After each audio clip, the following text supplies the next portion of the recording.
this is episode like 544, 545. No, actually, I think it's 546 because I think the Monday show is 544. But the number of the day is 200. Adam Wainwright's 200th career win. Luis Arraez has his 200th hit. He is second in baseball in hits, only behind Ronald Acuna. We also got to talk about the enjoyment level of the Philadelphia Phillies because holy hell, dude, I had a great time watching them play baseball on Monday night. O's Astros was amazing. And then Tampa is staying put, a new ballpark. So that's the rundown for today. Jack and Aram on the Just Baseball show presented by BetMGM.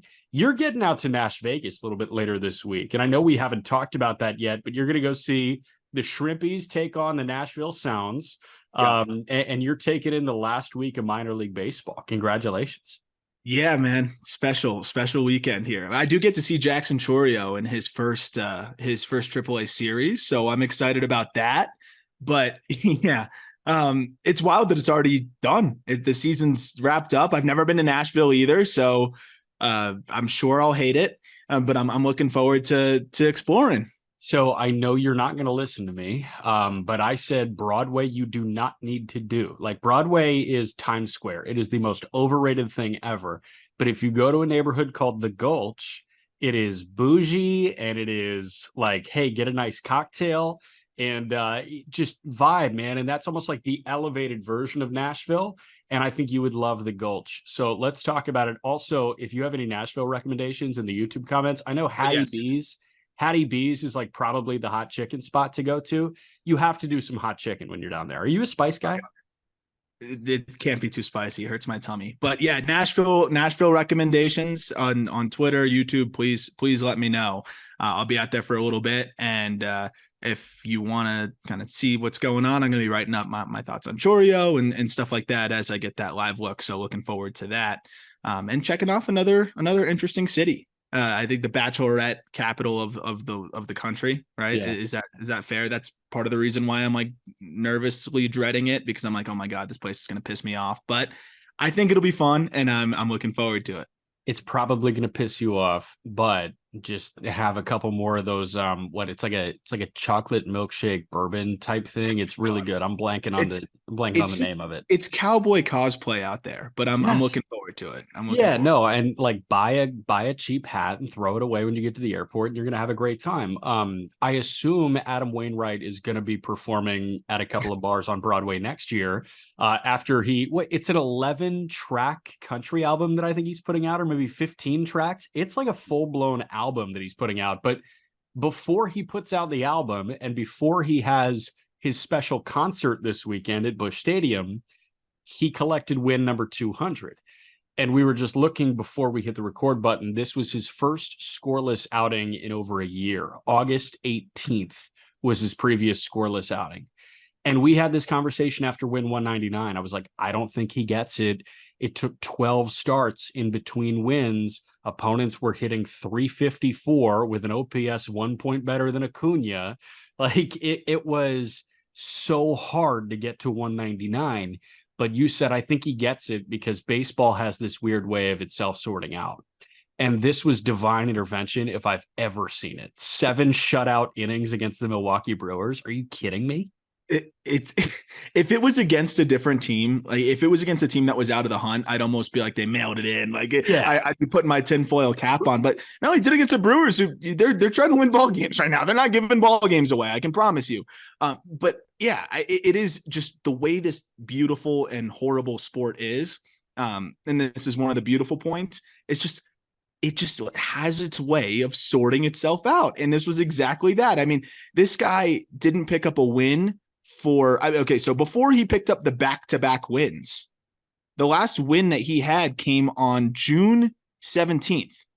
So I think it was 12 starts. I think it was 11 or 12 starts. Yeah. Yeah. Like forget just the odds of him getting or just 2 wins, period. What about back-to-back wins? No, bizarre. That's the craziest part. So it's so awesome that he did it at home. And again, I know that people don't give a shit about wins, but as we talked about the last episode that you and I discussed the whole Waino 200 win thing, when Adam Wainwright entered the league, and you brought this point up, when Adam Wainwright entered the league, wins were important. Yeah. And so I think for those guys, you move the goalpost a little bit and you add a little bit more emphasis to that milestone, right? Like this is one of the last guys that I think you can highlight wins and say, hey, that was important, because for more than half of his career, wins were a barometer of success, for better and for worse. And the thing with Waino is he even at his best, like of course he had peaks where he was lights out, but I just feel like no matter what, you felt like you could get a quality start from him until about this year and just the end of last year where you hit that wall. Yeah. And it's just cool to see him just finesse his way to a couple quality starts down the stretch here against the Orioles and the Brewers, by the way. It's not the Royals and the A's. Yeah. Can you ID the exact time that we threw wins away? I think I can. Jacob DeGrom. DeGrom Cy Young, when he was 9-10 and he won the Cy Young because he had a sub-2. Like I think that's when we officially threw wins in the trash can. But I think you make a great point. Like he's one of the last. I think the very last is Verlander, and Verlander has been on record saying he wants 300. We'll see if he gets to 300. And either way this guy is pitching, he probably will get to 300. But this 7 shutout inning performance lowered the OPS against him by nearly 30 points. It went from 1002 to 973. So opponents are now slashing, instead of 354, 345, 400, 573. This doesn't say let's get to 200 wins at all, but that's the beauty of baseball. And it sucks. I love that you mentioned that this sport blows, but it also is amazing. And like, I feel like the pendulum swings a little bit back and forth. And we were owed baseball being beautiful at some point this year after the influx of Tommy John surgery and like notable pitchers. I think we were fully on September 1 in the baseball sucks camp. We were like, this game is brutal, especially for pitchers. This sucks. Yeah. But now it swung like, you know what? There's some poetic justice here and a big fan. And there's something about him popping out of the dugout and tipping his hat to a full Busch Stadium. I really don't know if any town does it better than St. Louis when it comes to baseball. No, I mean, it's up there. I know a few other fan bases are like clenching their fists right now because they're so tired of hearing those are the best fans in baseball. But no, that was they Marlins fans are here. Yeah, actually, they got some good news. We'll talk about Sandy. Actually, that's the one thing I'd want to throw into the itinerary here. But this sport, man, it can be so frustrating for players, who actually play it because of the failure aspect of it. The Tommy John aspect of it is just so frustrating.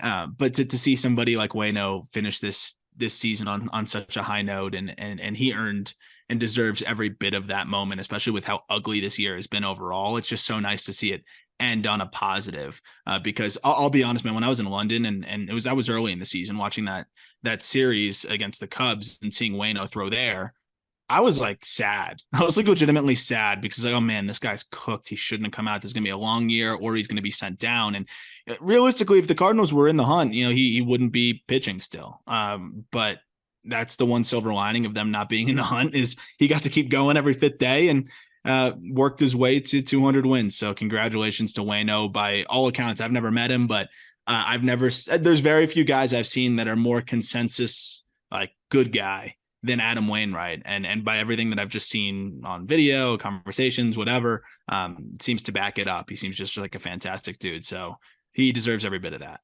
And I'm not a country music guy, but I will listen to the album because it's Adam Wainwright. And I think that we could get some content out of it. I can't stand country music, but I would listen to Waino's album before I listen to Cole Beasley's rap album any day of the week. Cole Beasley has a rap album? Oh, dude, he has a rap album. Dude. Okay, so real quick aside, what do you think of Dame's music? What do you think of Damian Lillard's music? I think he can rap a little bit, but I don't know if he can make music. He can rap a little bit. My thing is like, it's all about grit and determination in his music. And I'm like, okay, I appreciate belief is all about weed. Like it's you gotta have your angle. You gotta have your angle. It's like, this is Wiz Khalifa's niche, just getting high as shit. And like Dames is like, wow, I'm an all-world basketball player. Yeah, so I work my butt off. Let's hope that Waino has like, I saw Cespedes Family Barbecue talking about it. I think they set the over-under at like 2.5 teammate references or like baseball player references in the country album. Jake from Cespedes Family Barbecue hammered the over 2.5 teammate references. I go under. I think he stays away from baseball almost entirely. I agree. I think he's trying to actually carve out a career in country music, and I think he doesn't want to tie it in with baseball much at all. I think it'll be very subtle. He's like, I know I can do the Fox thing, but like I would prefer to do the country music. I could totally see that. Real quick, I'm looking at the box scores, and I just wanted to highlight Abner Uribe again. If you listen to the call up, we've been talking about him. This is the most psychotic guy I've ever seen throw on in the best way possible, but the most insane reliever I've ever seen in the minor leagues. And then watching this guy progress up to the big leagues has been awesome. And oh my gosh, he's been dirty. I'm just looking at that outing. They lost, but he came in relief, averaged 101 with the fastball, and tossed another scoreless inning. Uribe has got a 1.33 ERA in 27 innings so far this season. This Brewers, we credit certain teams with being kind of like the reliever factories.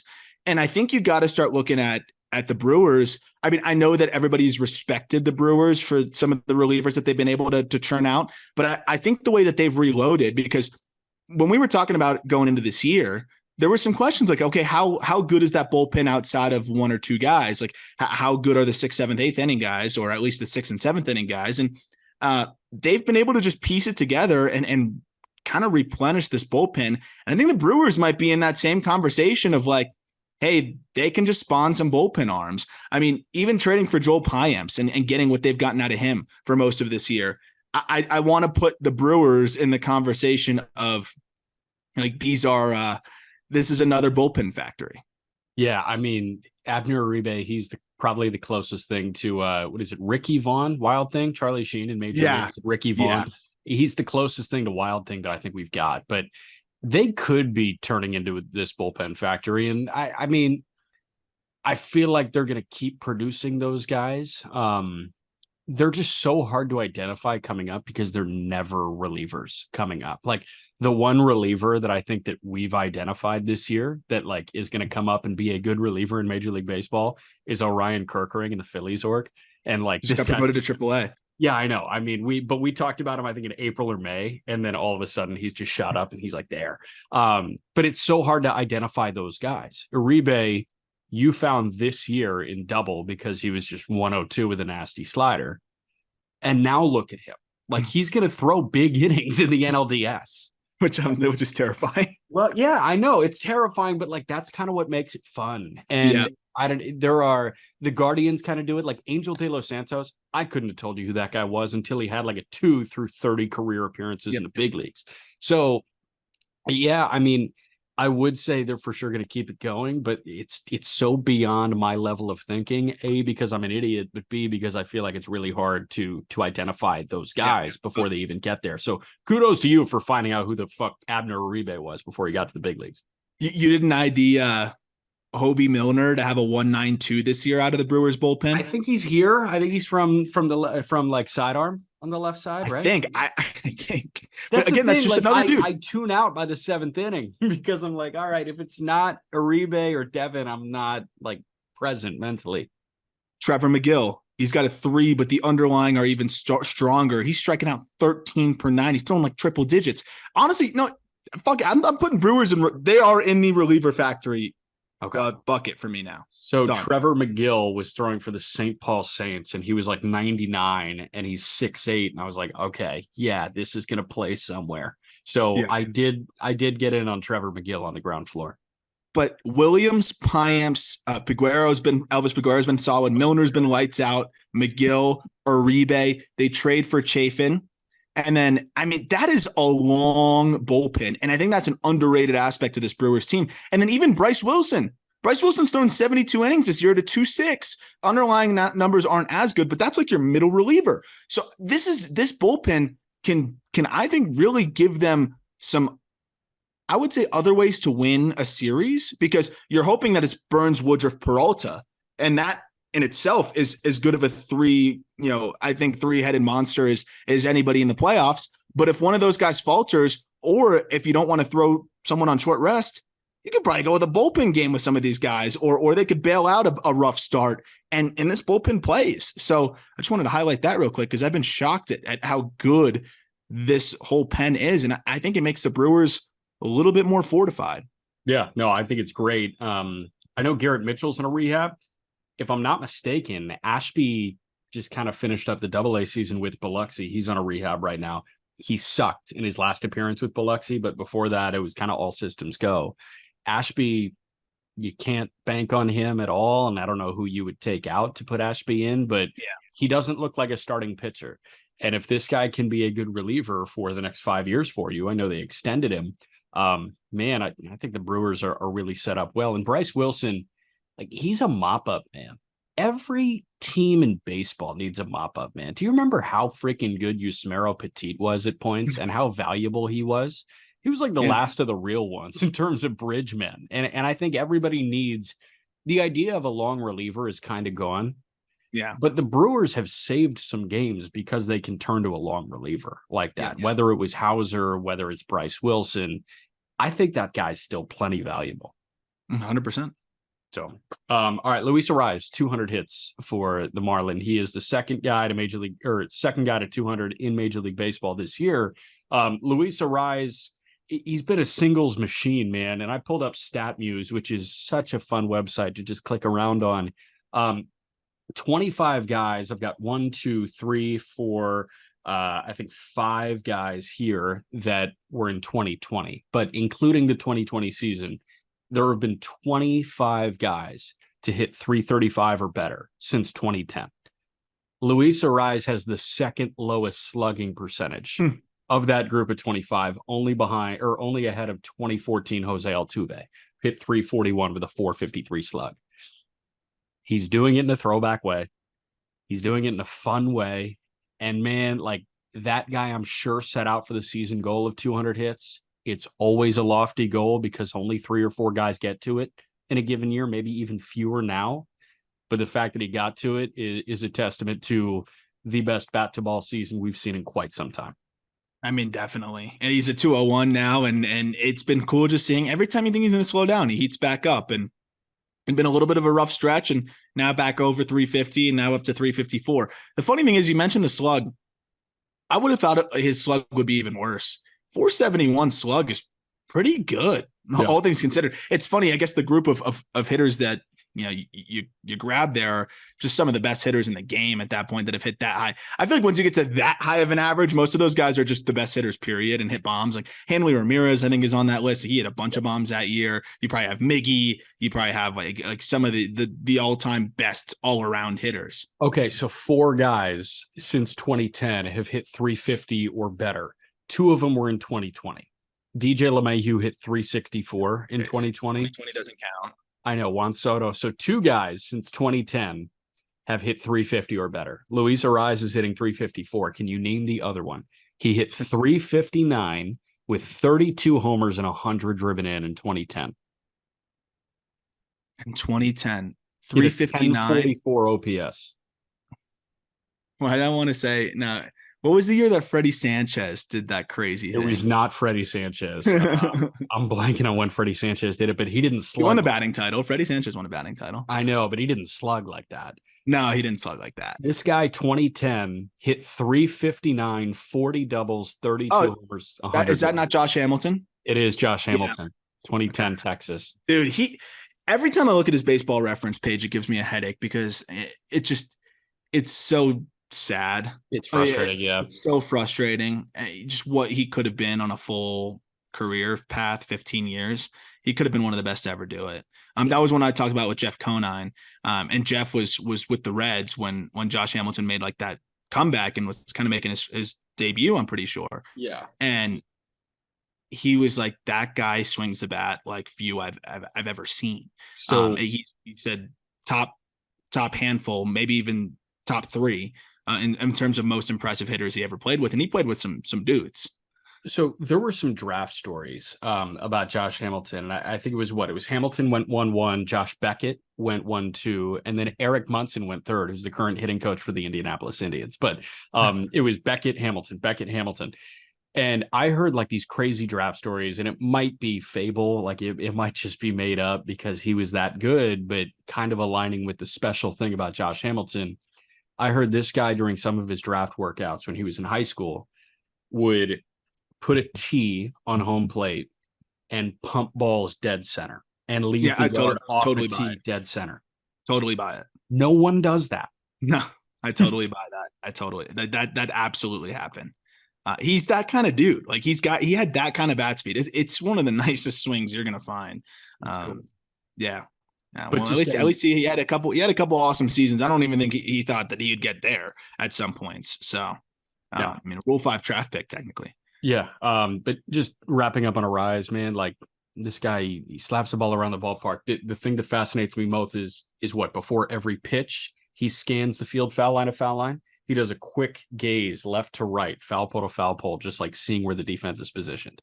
Which is crazy because guys nowadays just it's too hard to be able to control where the ball goes. And Arraez is just an exception to that, where he can actually spray it where he wants, even if the pitch is not in a place where he can, really hit it where he wants. Like he'll inside out pitches inside. He'll pull pitches outside. If he feels like he can barrel it up, he does it. And then on the other side of it, it's cool to see him tap into more juice because yes, he has been this unbelievable bat to ball guy. And I think he's probably leveled up in that department as well this year, but he's up to slugging percentage from last year. It was 420 last year. He's at 471 this year. And I think a big part of that is big gaps. You just mentioned how he scans the whole field. Well, he must love playing in a field like Lone Depot, where you have so much space in the outfield, and he probably feels like he has a lot to work with. So a lot of doubles, he's got 30 of them, and then career high in homers already with 10. So it's been fun to watch, and he's a refreshing player in a game that is just so hard to hit. We saw him pump 2 to the corner during the World Baseball Classic. Same game, right? Multi-homer day with Venezuela. Yeah. He went, right field line, and they were bombs too. So I'm expecting 30 homers next year from Arraez. Just feed the corner. It's gonna be the new Ichiro thing. Like Luis Arraez could hit 30 home runs if he wanted to, but he doesn't want to. Yeah, no, he can't. But it is cool seeing him slug more. Do you hate Ichiro too? I know our manager. I love Ichiro. No, Ryan Finkelstein hates Ichiro. Our managing editor Ryan Finkelstein does not like Ichiro. But the Ichiro, that was the equivalent of like Stafford and Kershaw, where it's teammates or whatever. Like if I heard one more person tell me that Ichiro could hit home runs if he wanted to, I was ready to lose my mind. Ichiro could hit homers. Stafford was Kershaw's catcher in high school, and Kershaw was Stafford's center in high school. Chris Hogan, the wide receiver, played college lacrosse, and Ryan Tannehill was a wide receiver. Those were the 4 big cliches. Oh my God. It just wore me down. Yeah, it's clear. You seem pretty worn down. Before we get to the Phillies, fantasy football is here. Obviously, we all run into this issue. You think your squad is better than your buddies. You're not in the same league.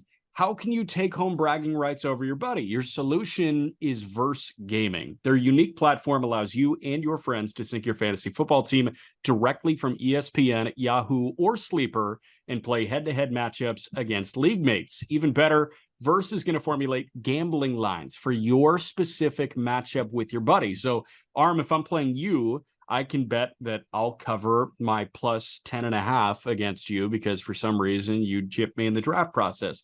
Verse is introducing a brand new element to fantasy sports. Just download the Verse Fantasy Sports app. In just a few taps, you can start putting money down on your head-to-head matchups. Once you've signed up, you get a $20 referral bonus if you get your friends to sign up. And even better, you receive $50 in promo for using your code. Verse is available in 23 states, including California, Florida, Texas, New York, and Illinois. For more information, visit versegaming.com or find them on your favorite social media platform at Verse Fantasy, VERSE Fantasy.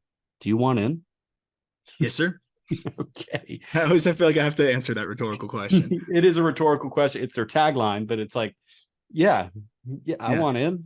It is cool though, because the one thing I'll add is that you can, if you're not in the same fantasy league as somebody, it's cool to be able to go head to head with their team and have that line set for you. So that part is pretty cool. Well, and there's always like, okay, you've got a buddy that's in your secondary or tertiary fantasy league, where it's like, oh, this isn't even the one that I care about. All right. Yeah. Okay. I'll put that line up against mine. Yeah, exactly. And shut up. Yeah. Like stop being a diva, Bubby. All right. Let's jump to the Phillies. The enjoyment level that I get from watching the Philadelphia Phillies right now is maybe matched by Baltimore, maybe matched by Tampa in some games. Certainly not matched by the White Sox. Like there's a different level, like Schwarber going 483 last night and John Kruk talking about it, and then them showing Ryan Howard and like Wheeler. There's something so fun about the Philadelphia Phillies right now. Harper going backside. Like we could talk about, a second really shaky outing from Kyle Wright. I don't want to do that. I just want to be super positive about the Phillies because, dude, they're kind of must-see TV down the stretch. Yeah, and it's interesting seeing the Braves falter a little bit here. It doesn't matter because they're clinched and set up pretty well, but the Phillies, they were not going to take it lightly. They want to set that tone, and I mean we've talked about it. I think the Braves, that the Phillies might be the one team they want to avoid, and I think this is another example why. But they're fun. They're fearless. It doesn't matter if they're playing the Braves in the playoffs. Doesn't matter who they're playing. I think they feel like they can beat anybody. And you know what? They can. And that's what makes them so fun. But the ways you can mix and match this lineup too, like Schwarber leadoff and then Trey Turner 2, and then Harper 3 and Bohm in the cleanup spot. Like that is so weird. Castellanos hit 7th in that game. You can almost randomly assort this lineup and it would kind of work. And that's what's fun about it. I think you could justify putting several different guys in the leadoff spot. I think you could justify putting several different guys in the cleanup spot. I think the one guy I wouldn't put in the cleanup spot happens to be Alec Bohm and maybe Brandon Marsh and Rojas. But for whatever reason, they put Bohm in the cleanup spot. Who cares? They win the ball game. It's just fun. The lineup 1 through 9 is interesting. And even the guys that don't hit as much, like Marsh and Rojas, fast, and they have been swinging it well, make highlight reel plays in the outfield, menaces on the base paths. Like it's just a fun team from top to bottom. I don't know, good teams, fun teams. I always need to find one guy that quote unquote is not good. And like, that's Johan Rojas right now, but Johan Rojas is good. Rojas. Yeah, but he's like the 8th or 9th most intriguing player in that lineup. And if you can gravitate towards the 8th or 9th, and you really appreciate 1 through 7 or 1 through 8, that's the goods. Like that's the secret stuff right there. And Marsh wetting his hair between every half inning is hilarious. And it's weird, but I'm bought into it. And Harper going clean shaven and looking like not as burly and strong anymore. But now that it's kind of growing back, he's hit a couple of bumps. And I'm like, wow. I don't know. I also want to heap praise on John Kruk because like, I know that some of our audience remembers watching him commentate on Sunday Night Baseball. But if you don't watch Phillies telecast, that guy is funny as shit. Yeah, he's unreal. Like there's so many lines from him. There are like 2 lines every half inning. And out of nowhere, in like the 4th or 5th inning yesterday, he said, yeah, I think Acuna and Albies and Olsen might need a break tomorrow. Just like out of nowhere. And just crossed his mind. I love that. So there is just something there's something about the gravitational pull that the Philadelphia Phillies have right now. And dude, I mean, we talked about Christopher Sanchez, talked about, the length in that starting rotation and what they can get out of the bullpen. Do you think that they're NLCS destined, or is it a tough eat? I told you, I think they find a way to get to the World Series. I really do. I thought they were the biggest threat to the Braves, and it's also, I think what makes this team enjoyable is how much they enjoy playing with each other. Like you can just see it, the way that they rally for each other. There's just, and not to say other teams don't do that, but there's just a different level of this team just really having fun with each other and feeding off each other. And it's just a fun ball club. And we always talk about how Dave Dombrowski, that's always kind of been his approach, is trying to find guys that fit together in the clubhouse and then go from there. And even the acquisitions, all of the outside pieces that they add seem to just fit like a glove, and they go from there. I really think this team can be a force if Aaron Nola can pick up his end of the bargain. Yeah. I got a text from my old college roommate who had the quote saved on his phone where I was like, I think freshmen in high school could put together a better offseason than the one Dave Dombrowski did ahead of 2022. Like, I changed my course. Okay. Like I admit defeat last year. I admit further defeat today. So all you haters that are like, no, you can't go back on your word. Look at me going back on my word right now. Yeah. And there ain't shit. Peter did it with the Cubs. Peter did Yeah. it with the Cubs. You're allowed to do it here. I'm going back on my word with the Phillies. Now, I still will never get a read on the Minnesota Twins. I think they're going to finish in last place next year too. Like that's just how that works. They're also a force. They're also a force. Although they got shut out by Connor Phillips. Rookie he looked awesome. That was fun to see. That's an X factor. If there's ever an X factor, 7 shutty, or it wasn't shutty. It was 7 innings, one run ball against, like, on the road against the Twins. I mean, they have Ashcraft go down. They have other guys just faltering. Lodolo looks like he's not going to return. I mean, if Connor Phillips can even be a 4 for them, that would be huge. And that was a statement start from the electric young righty. And we knew he could do that. We also know that he can walk 5 over 5 innings, 3-run ball. But the fact that we got that one yesterday was very encouraging. But also you have to put a huge asterisk next to it because Carlos Correa aggravated his plantar fasciitis.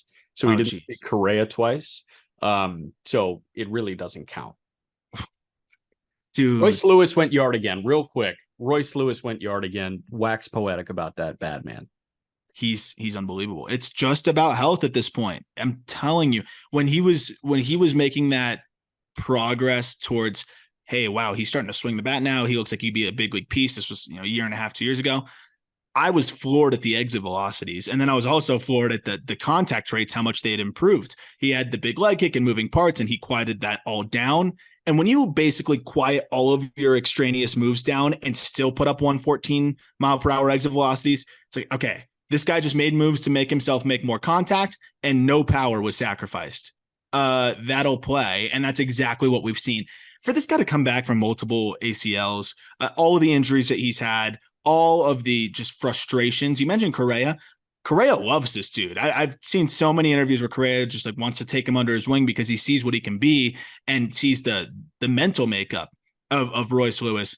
He has everything that he needs to be not only one of the franchise cornerstones, but the face of the franchise type player because he's so likable. He carries himself just the way that you would want a young major piece for your team to carry himself. And I think that's a guy that's got to be a big part of their future. You got to figure out where you're going to play him long term. I think third base makes a ton of sense. But now they might be looking at shortstop. If Correa continues to falter, it might be one of those things where Correa needs more days in the DH spot. Then Lewis slides over to shortstop and can kind of plug in. But he's one of your more important pieces. No, trade Correa to the Yankees. They'll take it on. We'll take it on. It'll be perfect. Give Correa for Austin Wells and Pereira because clearly their stock is gone. Maybe send him to Anaheim to offset some of the Mike Trout money coming in. Great. Yes. They love players who don't play. Left side of the infield of Correa and Rendon. Dude. Oh, yeah. First team all invisible. That'll be great. Yeah. Yeah.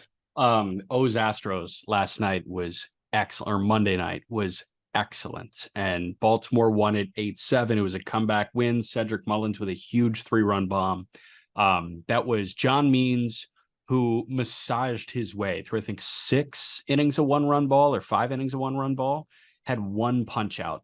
And the fact that they got to Verlander early and then got to the bullpen late, Baltimore, man, like it's series like this. Obviously, it's the one against Tampa that tells you the most, but it's a series after you clinch your first postseason berth since they had a 60.5 win total going into the 2022 season.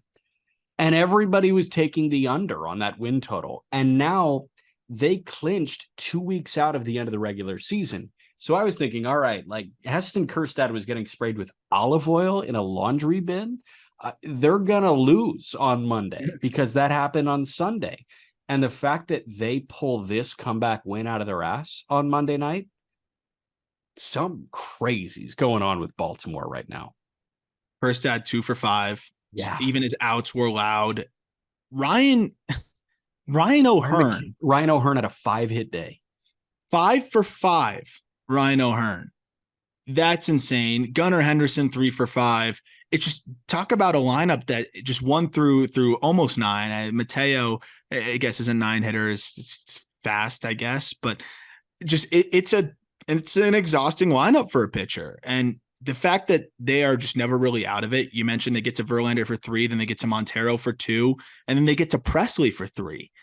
That's 3 different impressive arms. I know Montero hasn't been great, but that's 3 different impressive arms to be able to get to. And that just is because how they can have different bats through 1 through 9 kind of step up and make an impact. It's been really fun to see. And to have John Means back is huge. We'll see if he gets ramped up enough to be able to shoulder some important innings for them. But I have a feeling he probably will. You mentioned massage. I think that's the best way to describe it because it's 5 innings of 1 run, 3 walks, 1 K, but only 4 hits. And that's kind of what John Means does anyway. So you figure he kind of gets back into the swing of things a little bit with 1 more start. I'm very interested to see how they approach John Means in the postseason because he is probably their most proven arm to this point. But at the same time, he hasn't proven it this year. And you got to know what he can do this year. It's not what you did 2 years ago. Right. So the question becomes like, hey, Means or Bradish? I go with Bradish without thinking twice at this point. Is it Means or G-Rod? I go to G-Rod without thinking twice. Is Means your 3 or is, like, how are we really going about this? Do you want Means or Kyle Gibson starting a postseason game is the big question. Means, definitely. And that, but if Means is your 3, that feels a lot better. But it was funny. I asked this on Twitter and I got a lot of mixed responses. I'm curious where you stand on this. G-Rod gets the ball in game blank of a postseason series. 1. You're giving him the ball in game 1? How many more postseason starts does Kyle Bradish have? Grayson Rodriguez, like 1. He's game 1. He's 100. Like Kyle Bradish. Yes, he's had the better season-long numbers. Does Kyle Bradish throw 100? Does Kyle Bradish have one of the best changeups in baseball? I don't think so. But the flip side would be your offense is really good. You just need a quality start, and you need to lower your blow-up exposure. And I mean, Grayson doesn't blow up, but as much as I think a lot of young starters do, but Bradish never blows up. I think, I hear you on that, but if I'm Brandon Hyde, I'm calling Grayson Rodriguez into my office and I'm going to ask, how big are your balls? And he'll say, big, coach. And I'm going to hand him the ball. And I'm like, we'll see. You're on. I can see the iconic rookie. That's just domination in game 1 where we're like, oh, he's here. And I mean, you've seen the last couple of starts. It's been, he's here. He's here. So I'm fascinated. And that's another YouTube comment thing. Let us know and tweet at me as well. I'm very curious because I think there's a lot of different ways that the Orioles are probably trying to figure out how they want to approach this. Yeah. And the old guard kind of says oh, you don't put the rookie in that position. But if there's any rookie to put in that position, it's probably G-Rod. And if there's any team that probably could put a rookie in that position, it's probably the Orioles. So it'll be fascinating to see how they approach it. Yep. John Means, by the way, 10 innings, 9 hits, 4 earned, 2 Ks, 3 walks in his 2 starts since coming back. And that plays. Yeah, probably. I'm nervous, but it still plays. Last thing, Tampa remains Tampa. They are building a new park in St. Pete. It looks awesome. It looks SoFi-esque. I saw a funny tweet from John Greenberg, who I do believe is the editor-in-chief of The Athletic Chicago, founding editor, senior columnist, The Athletic. He's based in Chicago. And John Greenberg said, the key to every winning baseball team is to have a Punch Bowl social nearby. So as long as Tampa has their Punch Bowl social nearby in this new, amazing ballpark complex, it's going to be great. But I love that they're abandoning the half Tampa, half Montreal thing. I love that we're not talking about relocation. Do they get people to that ballpark? No. Does Tampa deserve baseball? I think yes. And it seems like I don't know. I just feel really happy for Tampa Bay Rays fans. I think they can get people to that ballpark. If it's new. The new ballpark, I do think they can get people to it. There's a few things. I don't know if people realize how shitty Tropicana Field is, to the point that you just almost, it's just not that enjoyable to go to. Yeah. And beyond that, accessibility wise, brutal. And that's an underrated aspect of it. People see Tampa Bay Rays. They're not really in Tampa. They're in St. Pete. I was hoping they'd move the team closer to the Tampa area. I haven't done my geographic research in terms of where exactly it lines up, but I think that this is, are they going to put it in the same exact spot? Have they said that? I don't think they've said that. I feel like regardless, baked into this whole operation is going to be, hey, we need some more streamlined, I guess, just traffic control, like to make it easier to get to the ballpark. It's not that easy to get to where the stadium was in St. Pete, and it's like in this really weird spot. When you look at what the Tampa Bay Lightning have done, and I know they've won a lot of games, but so have the Rays. The Rays in a good market would be similarly sold out. Tampa Bay Lightning have continuously been one of the most well-attended hockey teams in the entire sport, even before they were winning all the titles. They really have a strong support in Tampa. And I think the Rays can have that too. Their TV ratings aren't terrible. I think that there's a level of interest there. It's just who wants to go to that crappy stadium that's pretty hard to get to. And do you have where this stadium would be? Yeah, it's actually exact acreage at the Trop. So they're going to knock down the Trop and they're going to put it here. But here's what the ESPN story or the AP story leads with. The playoff-bound Tampa Bay Rays put the finishing touches Tuesday on plans for a new 30,000-seat ballpark in St. Pete as part of a huge $6.5 billion development project that includes affordable housing, retail, bars, restaurants, and a Black History Museum. So they're creating a ballpark neighborhood. The Trop clearly doesn't have that.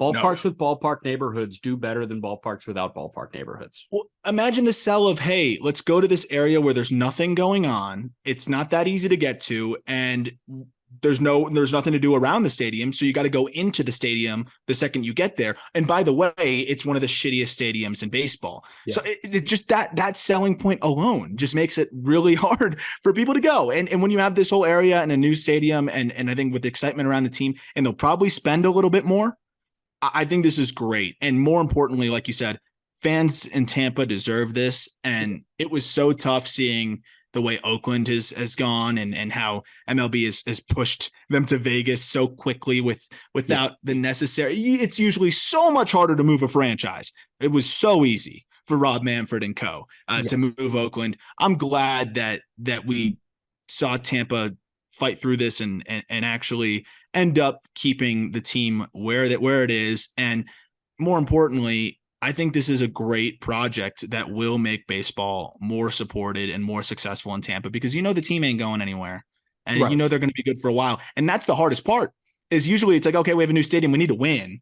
And that's the thing, is like Oakland's going to go to Vegas. If they stink, people might stop caring kind of quickly. The Rays are going to always be good. So now you put it in a good place to watch and consume baseball. They're always going to be solid. And I think that's going to really help ease this transition into like a new era of Rays baseball. I think the date is 2028. So opening day 2028. Be ready for that. We're talking about something 5 years down the road, but that's the excitement here. I'll going. Be there. We're there. Opening day 2028. Even if we don't go into the ballpark, I kind of just want to spend like 2 days in that neighborhood. It's like, hey, let's do the assessment of this spot. But yeah, man, I love this for Tampa. There was one more point that I was going to make, and I'm blanking on it right now. End of the show. I guess that's kind of where we're at. Were you going to talk about Sandy Alcantara being healthy? We can. Sandy, we can wrap with that. But the point that I was going to make is this is going to be a 30,000 seat ballpark. If you look back and you hear stories about Mantle's long homers or Babe Ruth homering, anything like that, like all these ballparks, and even when the Dodgers and the Giants moved out west, it was like in front of a 60,000 person crowd. Ballparks have gotten smaller. This new ballpark in Vegas and this new ballpark in St. Pete are going to have the two smallest capacities in baseball history. Good. Like, you're not going to get 45,000 people out to St. Pete. You're hardly getting 10 right now to St. Pete, the same spot. So make it 30. And this emphasis on luxury, while it does price some people out of sitting in the nosebleeds, and that sucks. I wish baseball was more accessible. I do like the smaller capacity thing because these ballparks are getting nicer. And what does luxury mean? It means more space for less people. Yeah. Well, and the other side of it too is that if it's one of those stadiums that isn't going to pack it to the brim all the time, less seating, better quality, Make it look good. I think it'll be relatively affordable. Marlins games are incredibly affordable. Yeah. I can tell you that. And Rays games, even if it's a little bit more expensive, I'd rather have a nicer ballpark, a better situation, and not have all those empty seats. So I think they can draw 20 a game, and that's 2/3 full. That feels good.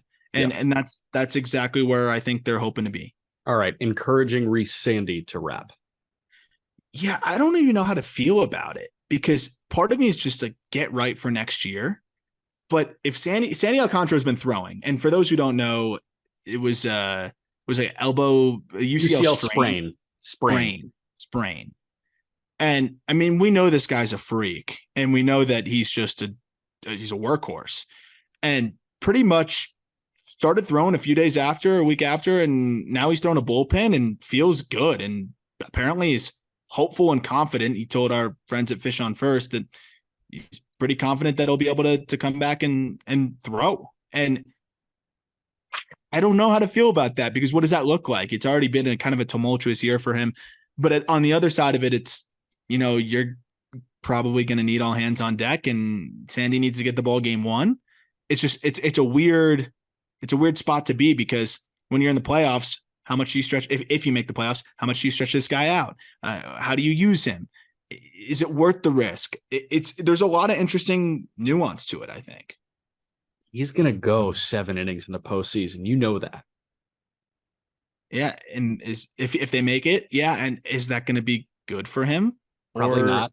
Yeah, but maybe it's a few starts. He'll be fine. He can rest all off season. I don't know. But regardless, that really helps the Marlins outlook because even a diminished Sandy has still been really solid this year. And maybe this is a little bit of a weird reset that helps him. But I mean, what would it be? How would you go with that rotation if Sandy's back? I was about to ask you, what does the rotation look like?